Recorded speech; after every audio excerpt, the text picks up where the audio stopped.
Most people fear being alone, not because solitude is painful, but because silence confronts them with who they really are. In the noise, you can distract yourself. In the crowd, you can pretend. But when it's just you, no phone, no music, no validation, no escape, that's when the truth surfaces. That's when you see what you've been avoiding. And for the Stoic, that's not something to run from. It's something to welcome, because solitude isn't a punishment. It's a mirror. It doesn't isolate you. It reveals you. Who are you when no one is watching? Who are you when applause is gone? Who are you when you're no longer performing? These aren't abstract questions. They're essential ones. And until you can sit in a room with your own thoughts and feel peace instead of panic, you haven't truly met yourself. The Stoics believed that strength isn't built in front of a crowd. It's built in solitude.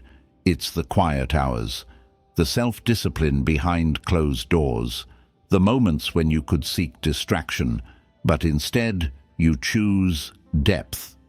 In a world addicted to attention, learning to be alone is rebellion. It's power. Because once you no longer fear solitude, no one can use it against you. So this episode is not about isolation. It's about elevation. It's about coming home to yourself and realizing that your own presence is not a void to escape, but a sanctuary to honor. Let's begin. Solitude is sacred, not shameful. We live in a world that often treats solitude like a disease. If you're alone, people assume something is wrong. They ask if you're okay.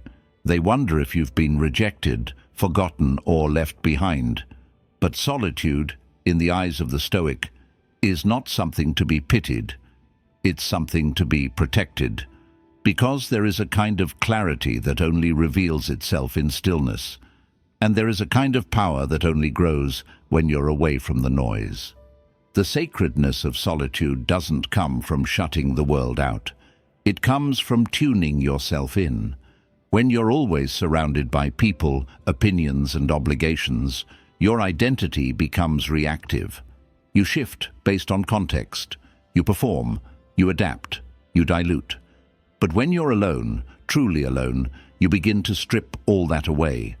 The masks fall, the distractions quiet down, and what's left is you, unfiltered, undistorted. And that version of you, raw and uncovered, is where your real strength begins. Solitude allows you to confront your patterns without the armor of busyness. It lets you listen to your own mind without external interruption. That's why many people fear it, because when they're finally alone, the thoughts they've buried begin to rise. Regrets, doubts, insecurities. But Stoicism teaches us that those moments are not a weakness. They're an invitation, an opportunity to sit with yourself, not as a judge, but as a student, to explore, question, and understand your inner life without distraction. And once you begin to treat solitude as sacred, your life changes. You stop needing constant affirmation. You stop fearing the loss of connection because you've already built the most important one, the connection with yourself. And ironically, that's what makes your relationships stronger. When you don't enter them from a place of desperation or dependence, but from wholeness. You're not asking someone else to complete you. You're sharing your life from a place of fullness, not lack.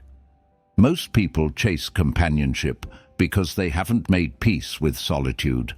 They're terrified of silence because they associate it with emptiness. But silence isn't empty. It's full of insight, clarity, and strength. The Stoics embraced silence not because they were antisocial, but because they knew it was where the soul finds alignment. They knew that peace isn't found in other people. It's built within, breath by breath, thought by thought, moment by moment, in the quiet spaces most people try to escape. Solitude also reveals how much of your identity is yours and how much was borrowed. When you stop hearing other people's voices, you begin to hear your own. You begin to make decisions not from fear or trend or guilt, but from truth. That's sacred. That's powerful. And once you've tasted that kind of solitude, you stop looking at it as a punishment. You start to crave it. Not because you want to be alone forever, but because you finally know how to return to yourself without fear. There's a reason the greatest philosophers, artists, leaders, and thinkers have always spent time in solitude. Not to disconnect, but to realign.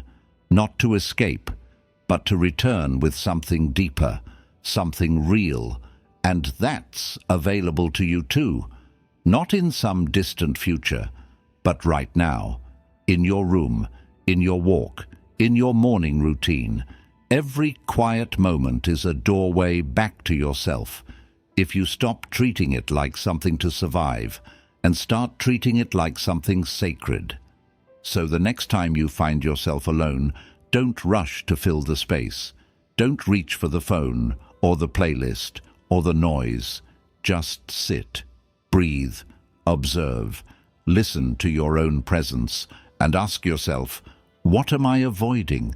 What part of myself have I not made peace with yet?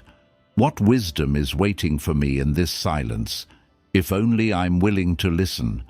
Because the one who learns to embrace solitude becomes unshakable in the crowd.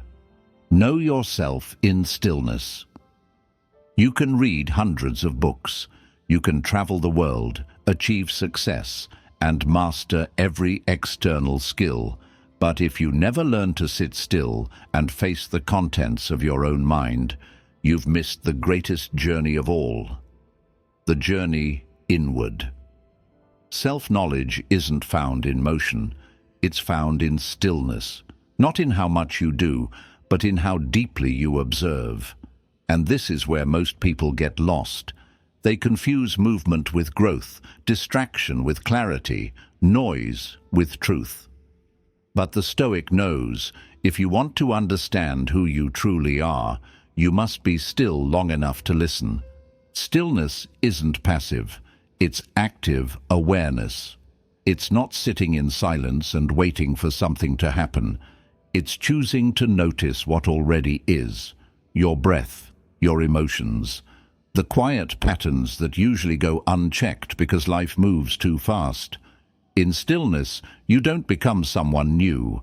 You finally see who you've always been beneath the roles and routines, and that's powerful. Because only when you see clearly can you begin to choose consciously. But this is uncomfortable, because real stillness strips away all the distractions we use to feel in control. It reveals the fears we've buried under productivity, the insecurities we hide behind performance, the unresolved questions we drown in entertainment, and it forces us to sit with what we've avoided, our own reflection, unedited. That's why so many resist it, because stillness requires honesty, brutal, compassionate honesty. Yet this is the very practice that frees you, because in the silence, your mind starts to reveal its patterns. You begin to notice how often you judge yourself, how quickly you react, how deeply your worth has been tied to things outside your control. And once you see these patterns, not as facts but as habits, you gain power, the power to question them, to change them, to replace them with something stronger, truer, more aligned with who you want to be. Marcus Aurelius wrote his Meditations not to impress others, but to reflect, to think through his flaws, his decisions, his values. He led an empire, but returned to his journal to lead himself. That's the essence of knowing yourself in stillness. You're not trying to become perfect, you're trying to become aware, and awareness is the foundation of all meaningful change. In modern life, we glorify speed, the faster, the better, but wisdom doesn't come fast.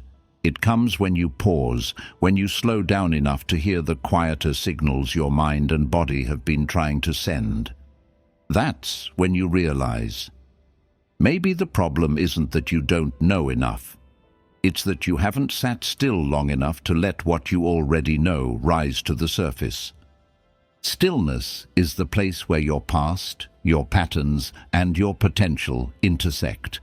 It's where you confront the emotional residue of old wounds. It's where you test the validity of your beliefs. It's where you begin to differentiate between what you've been conditioned to think and what you actually believe. And from that place, decisions become clearer. Boundaries become stronger. Your direction becomes rooted in reality, not reaction. Ask yourself, when was the last time you sat in stillness, not just physically, but mentally? No agenda, no goals, just attention, just presence, just you and your thoughts. If that idea makes you uncomfortable, that's a sign, not of weakness, but of opportunity, because the discomfort reveals where the work is, and that work begins with listening. So start small. A few minutes each morning, a quiet walk without your phone, a moment of stillness before you react. With each pause, you reclaim a little more of your awareness. You move from automatic to intentional, from distracted to grounded, from externally defined to internally directed. And as you continue this practice, something profound happens. You stop fearing yourself. You stop running from your own mind.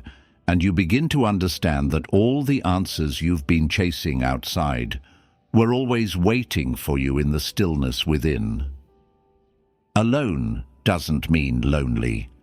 There's a misconception that's been fed to us since childhood, the idea that being alone is a problem to be fixed, that if you're by yourself, something must be wrong, that solitude is a sign of failure, of rejection, of being unloved. But solitude and loneliness are not the same thing. They may look alike from the outside, but internally, they are worlds apart. Loneliness is the absence of connection. Solitude is the presence of self.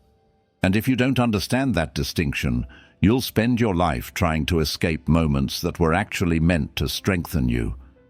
Loneliness is heavy. It's filled with craving for attention, affection, or validation. It feels like something is missing, like you've been cut off from something vital. But that feeling doesn't come from being physically alone. It comes from being emotionally disconnected. You can feel lonely in a crowded room, in a relationship, in a family, at a party, because loneliness isn't about location. It's about alignment. It's about feeling unseen, unheard, unknown, even by yourself. Solitude, on the other hand, is empowering. It's when you choose your own presence, not because you're running from others, but because you're returning to yourself. It's not a rejection of the world. It's a reconnection with your inner world. And in that space, you begin to realize your wholeness was never dependent on anyone else, that you don't need to be constantly surrounded to feel secure. That silence doesn't mean something is wrong. It often means you're finally getting it right.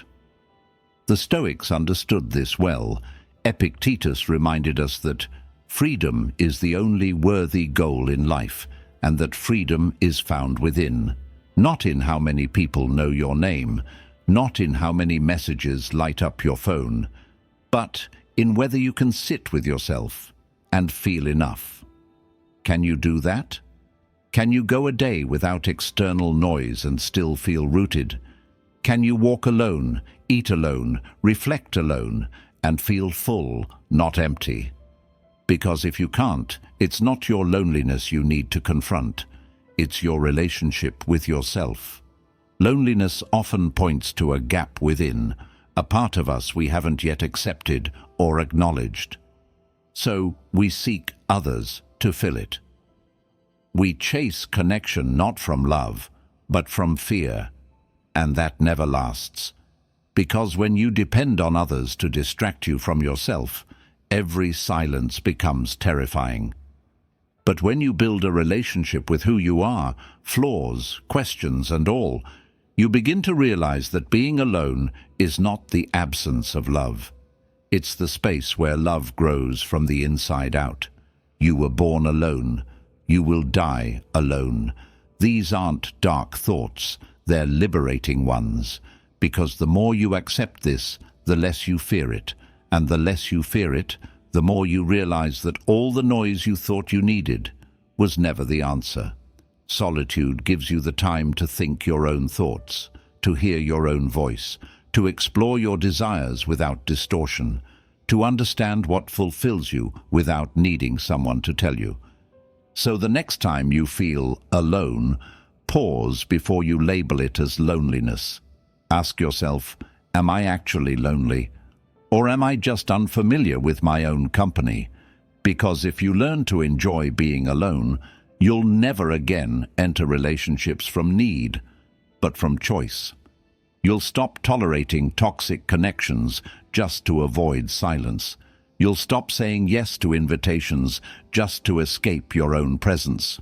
And you'll finally realize the deepest companionship you can build is with the person you are becoming.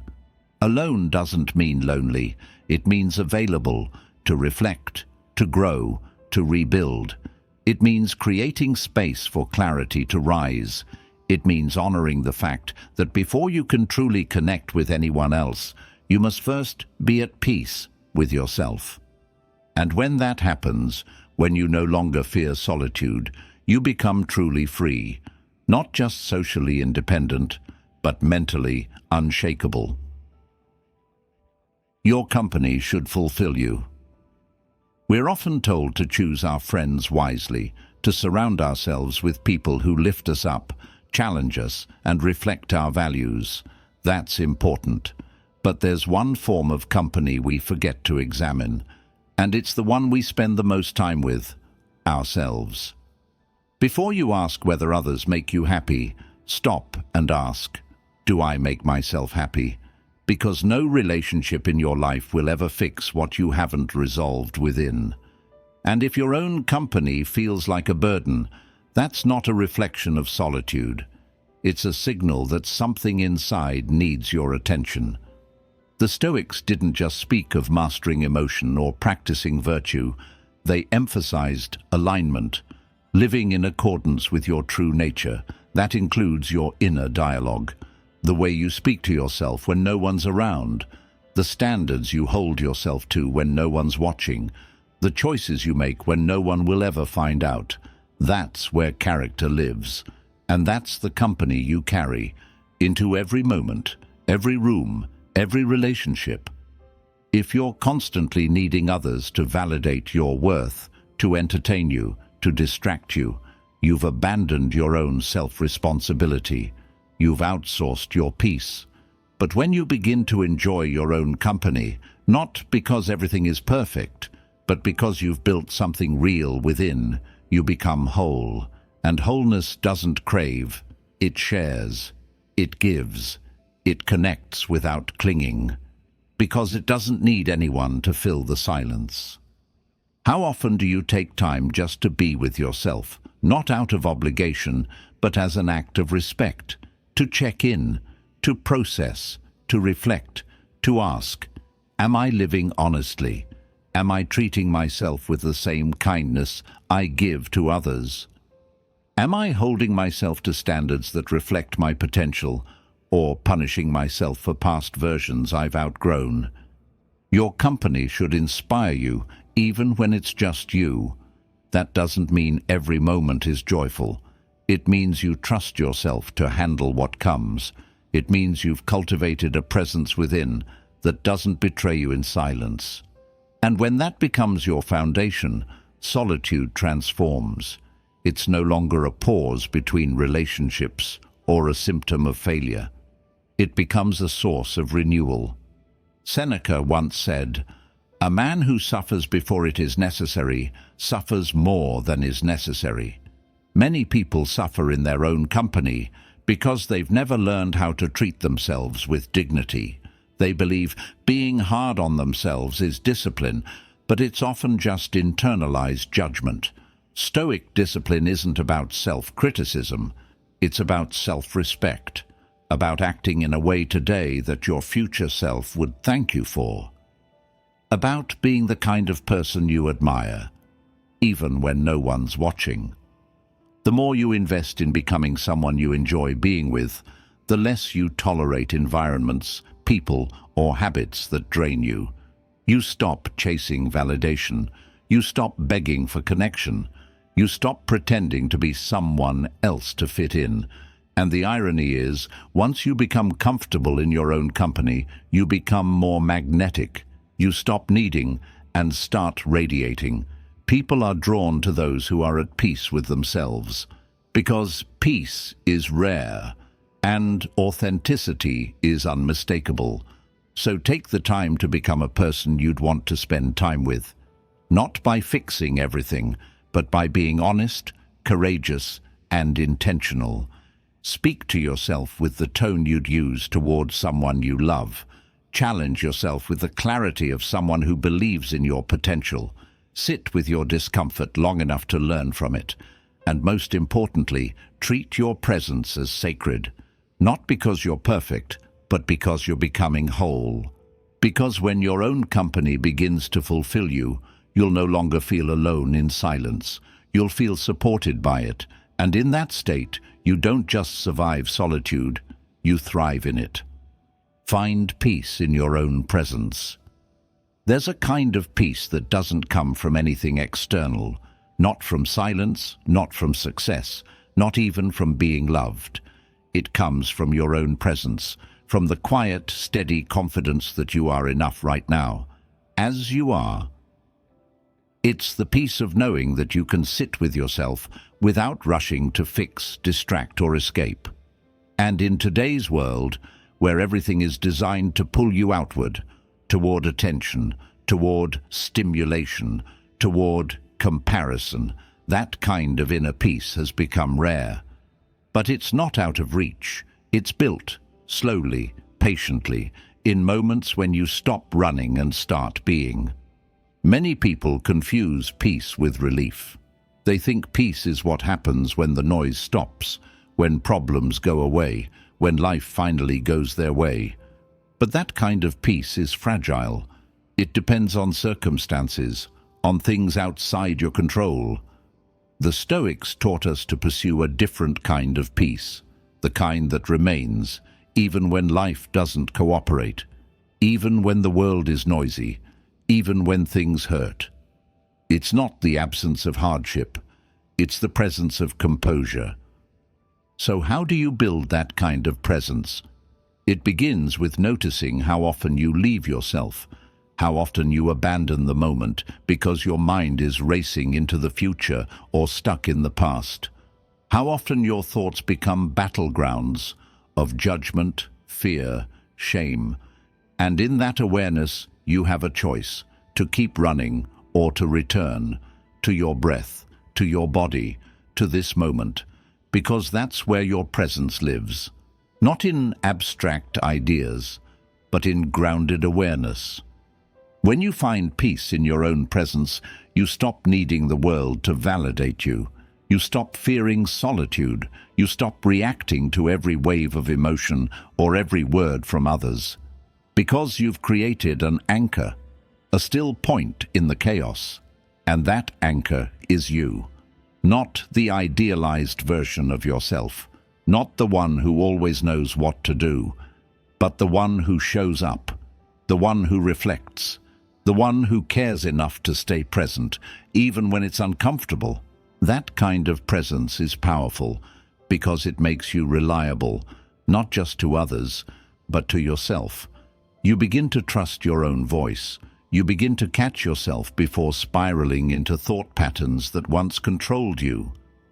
You begin to notice beauty in simplicity, and in time you realize peace was never a destination. It was a practice, a way of relating to yourself, a way of being with life without needing it to be perfect. There's a quote attributed to Lao Tzu. If you are depressed, you're living in the past. If you are anxious, you're living in the future. If you are at peace, you're living in the present. But to truly live in the present, you must first become present to yourself. That means slowing down enough to notice your breath. It means feeling your emotions without judgment. It means listening to the quiet wisdom inside you, the one that only speaks when everything else gets still. Don't underestimate how much of your unrest comes from abandoning yourself. Every time you ignore your intuition, break your own boundaries, or betray your truth to fit in, you create noise inside.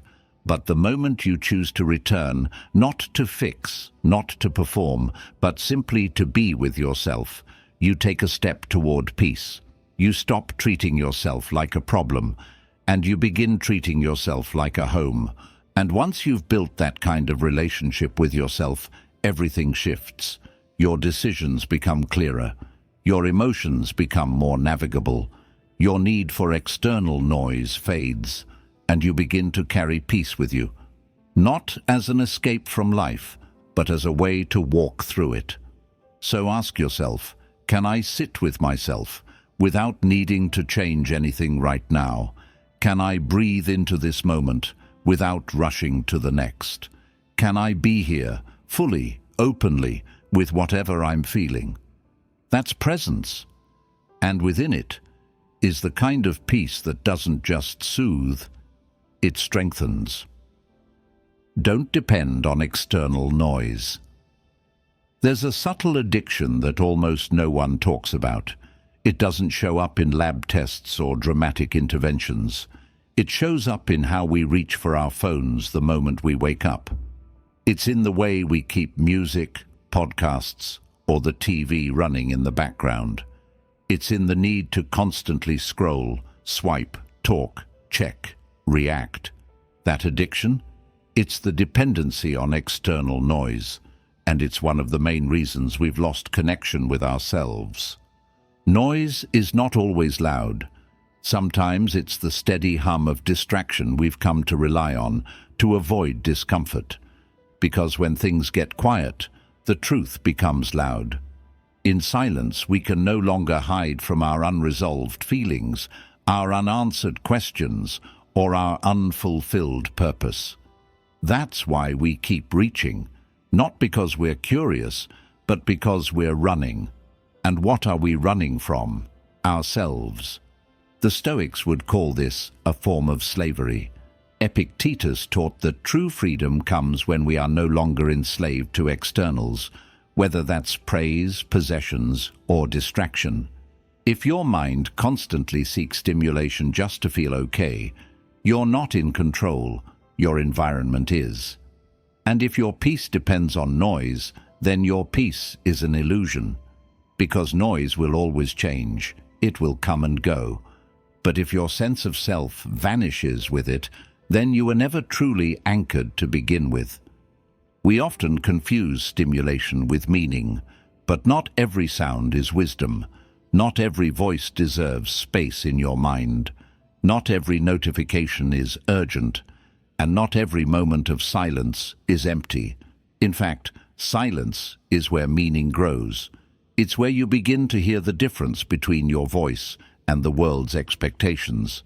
It's where clarity rises, not from new input, but from still integration of what you already know.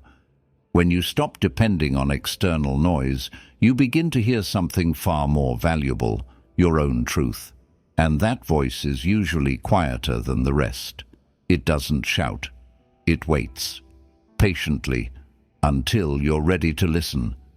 And when you do, something powerful happens.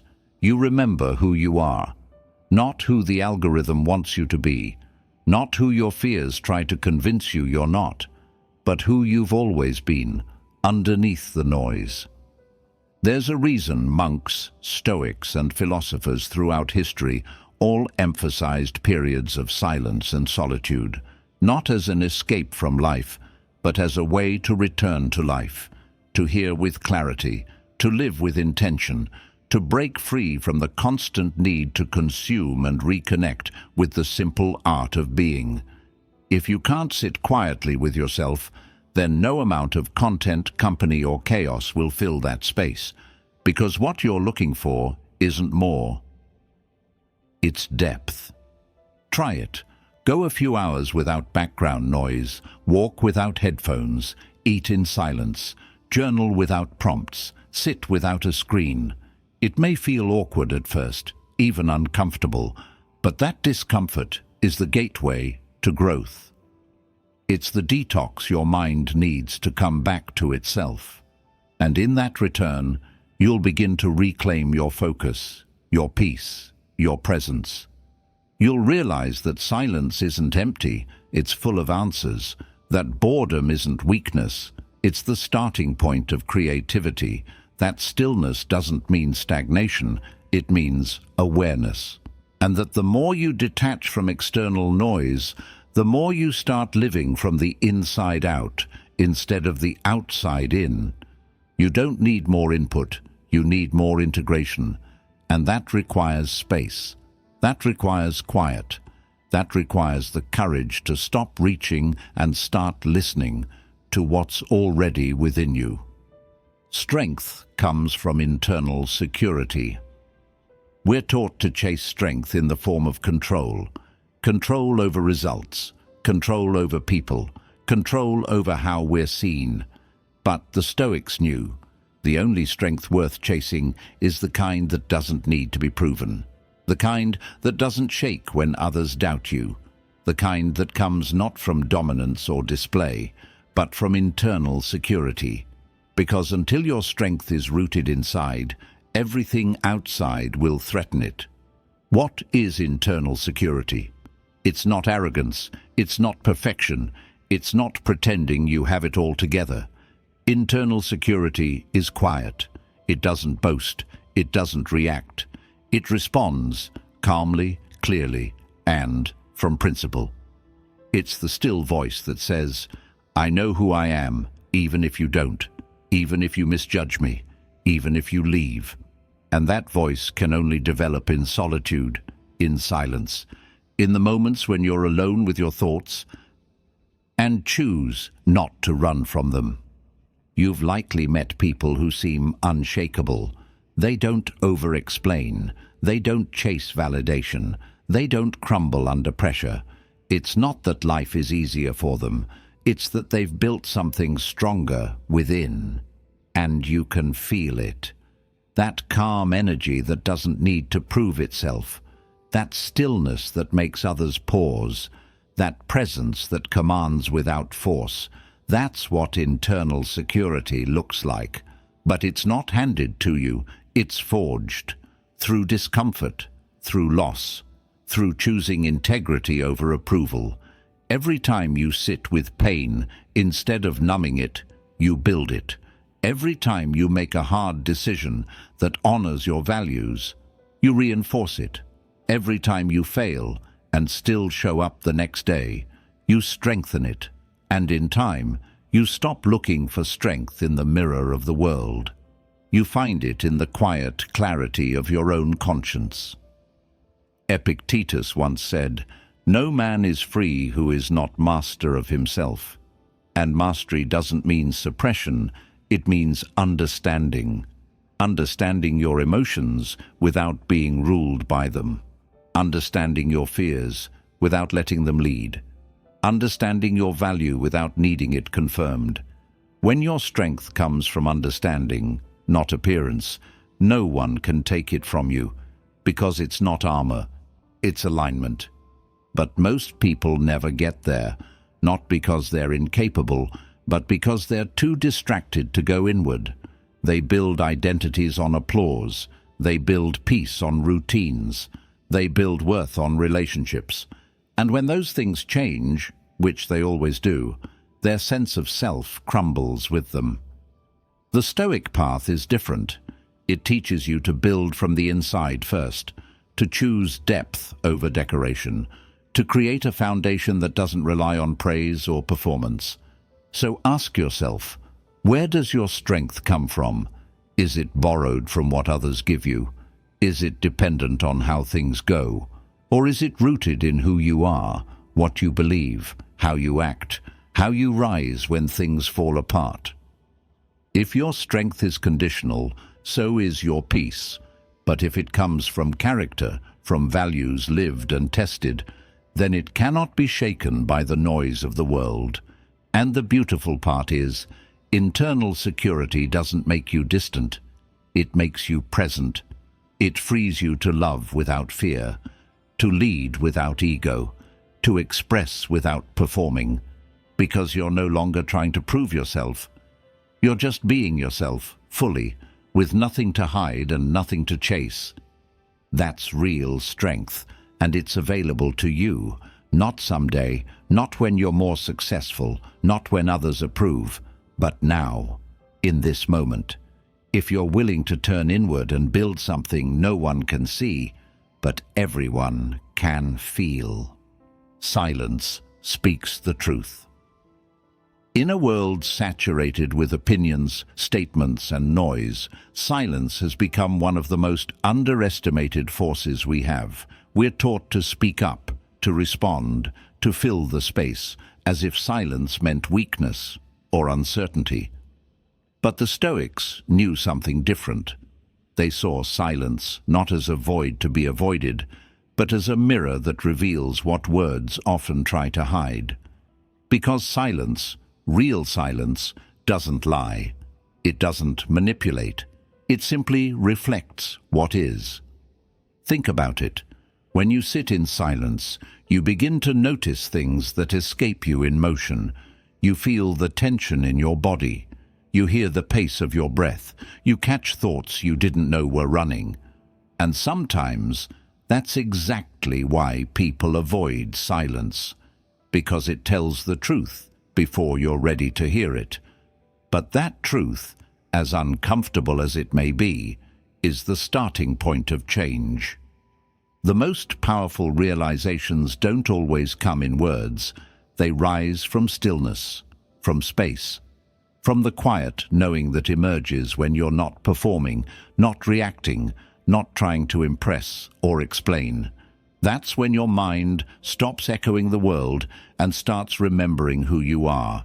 And that's when growth begins. Silence doesn't mean inaction. It means intention. Choosing not to speak out of impulse. Choosing not to react just because your ego feels threatened. Choosing to sit with a thought before broadcasting it. That kind of silence isn't passive. It's powerful. It's a conscious restraint that comes from clarity, not fear. Marcus Aurelius, one of the greatest Stoic minds, wrote, "The more we value things outside our control, the less control we have." And the same applies to speech. The more we speak to control others, to fix perceptions, to manipulate approval, the less control we have over ourselves. But when you embrace silence, you reclaim your attention. You learn to respond, not from panic or insecurity, but from alignment. And you begin to realize that not every battle needs your sword, that not every misunderstanding needs a correction, that not every emotion needs to be broadcast. Sometimes the highest form of wisdom is knowing when to say nothing and let your actions, your presence, or simply the truth itself do the speaking for you. There's something deeply grounding about being able to sit with silence, to not reach for a distraction the moment things feel uncomfortable, because that ability reveals a level of self-trust. If you can sit with yourself in silence and still feel whole, you've already developed a power most never reach. You've become your own sanctuary, and in that sanctuary, you no longer chase noise to feel alive. You become more alive through depth, through awareness, through grounded being. And that's where silence becomes not just a space, but a teacher. It teaches you patience. It teaches you to listen, not just to others, but to yourself.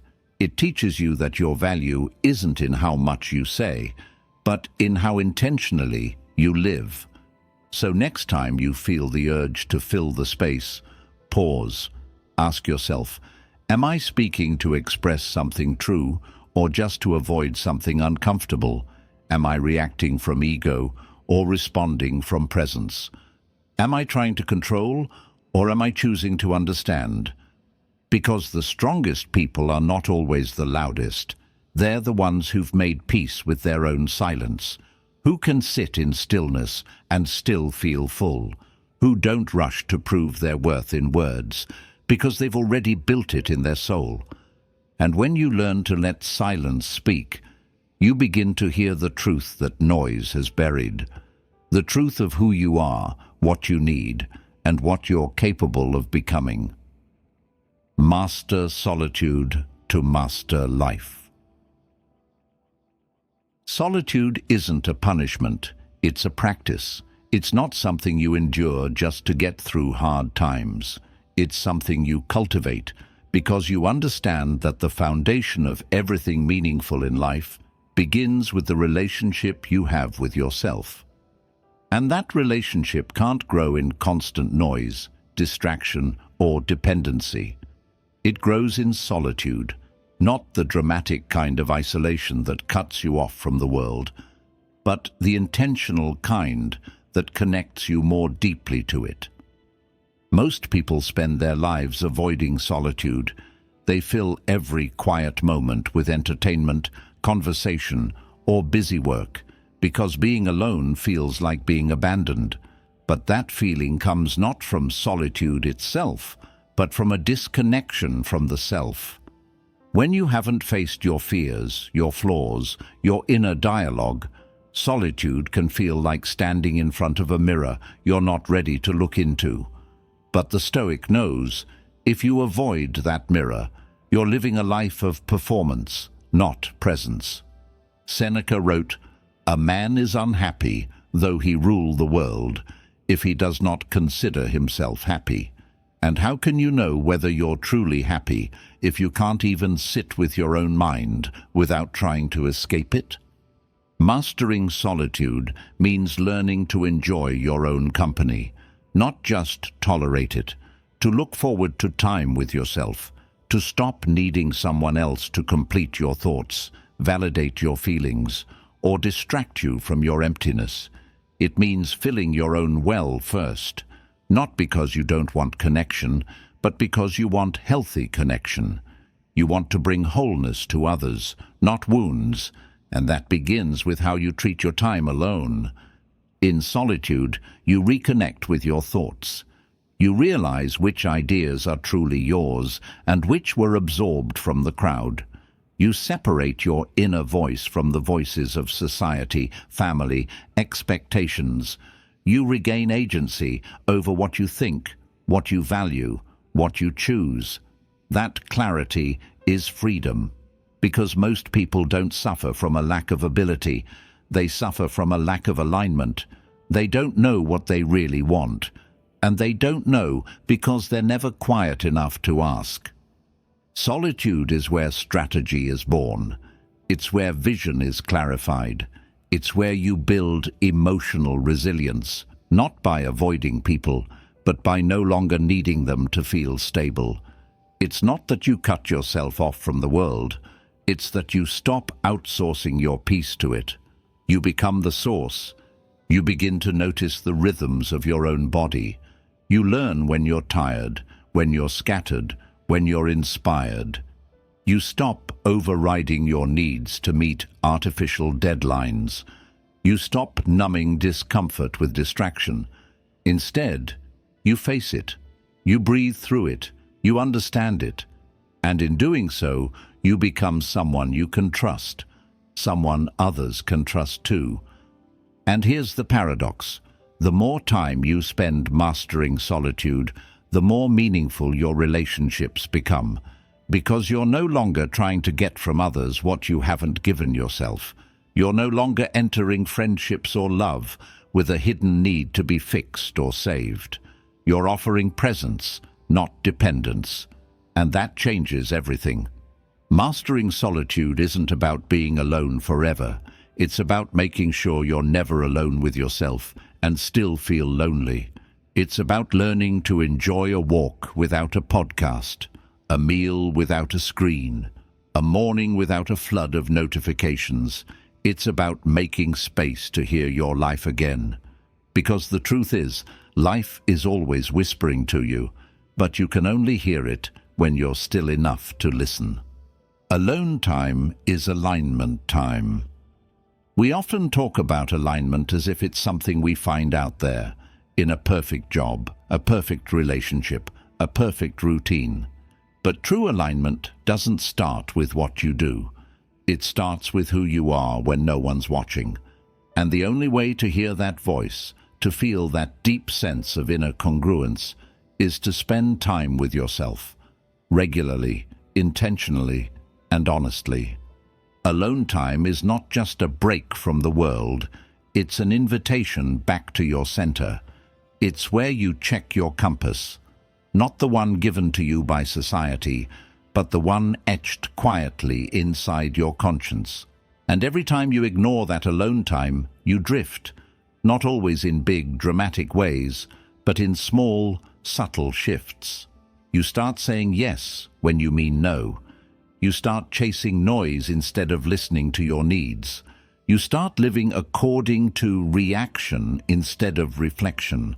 That's why the Stoics valued solitude so deeply, because they understood that life pulls at you. It stretches you in 1,000 directions, obligations, temptations, ambitions, and if you don't return to yourself often, you forget who you are beneath the roles. You become a mirror for others rather than a reflection of your principles. You move fast, but lose direction. Alone time is not selfish, it's maintenance. It's what protects you from the burnout that comes from overextending, the confusion that comes from overconsumption, and the emotional chaos that comes from living disconnected from your own truth. It's where you ask the hard questions. Am I living in integrity? Am I acting from fear or from freedom?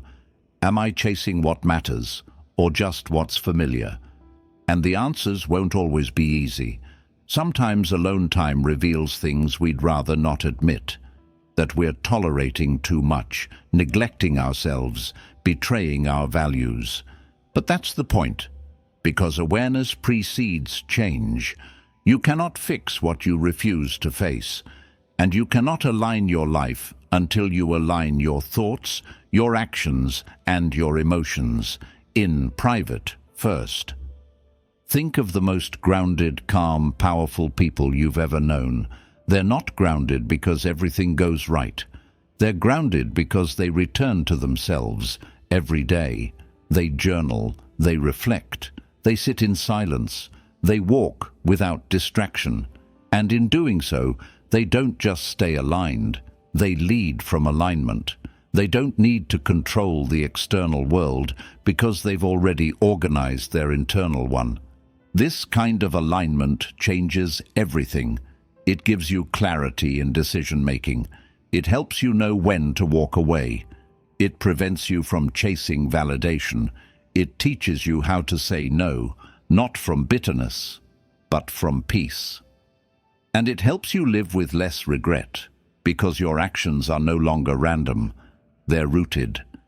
And that kind of life, where your choices reflect your values and your pace honors your soul, is not just powerful, it's rare. You don't need hours of alone time to achieve this. Even 10 minutes of honest stillness each day can recalibrate you. A walk without your phone, a morning without distraction, an evening spent journaling or simply breathing. These are not luxuries. They're non-negotiables if you want to live a life of depth and clarity. So don't wait for a retreat or a breakdown to find alignment. Build it daily. Protect it fiercely. Let your alone time be your return to center. Let it be the space where you don't have to perform, where you don't have to respond, where you don't have to impress. Just be. And in that being, remember, your truest direction has always been within. You just needed enough stillness to feel it again. Because alignment isn't found, it's practiced, and solitude is where that practice begins. You don't need to be perfect. You don't need to have all the answers. But you do need to return to yourself, not once, not when things fall apart, but often as a way of life. Because in that return, in those quiet moments of solitude, you'll find something more valuable than praise, more grounding than certainty. You'll find presence, and presence is power. It's the kind of strength that doesn't seek the spotlight because it doesn't need it. It's the kind of clarity that doesn't shout because it sees clearly. The Stoics never said life would be easy, but they taught us how to make it meaningful, and a meaningful life doesn't come from being constantly surrounded. It comes from being centered. You can't lead, you can't love, you can't grow unless you know how to be still. Unless you've learned to sit with yourself, not in punishment, but in peace. So today, make a decision, not to escape the world, not to cut yourself off, but to carve out space each day where you can meet yourself again, without distraction, without judgment, without the need to be anything more than what you are, a human being on a path, a soul in practice, a mind learning to be present. That's where real progress begins, and that's where it lasts. If this episode helped you in any way, share it with someone who needs to hear this. Maybe they're afraid of solitude. Maybe they've forgotten how to return to themselves. Or maybe, like all of us, they just need a reminder that the most powerful thing they can do right now is be here. Fully, quietly, truthfully. Until next time, protect your peace, honor your silence, and stay grounded in the one place you'll always belong, the present.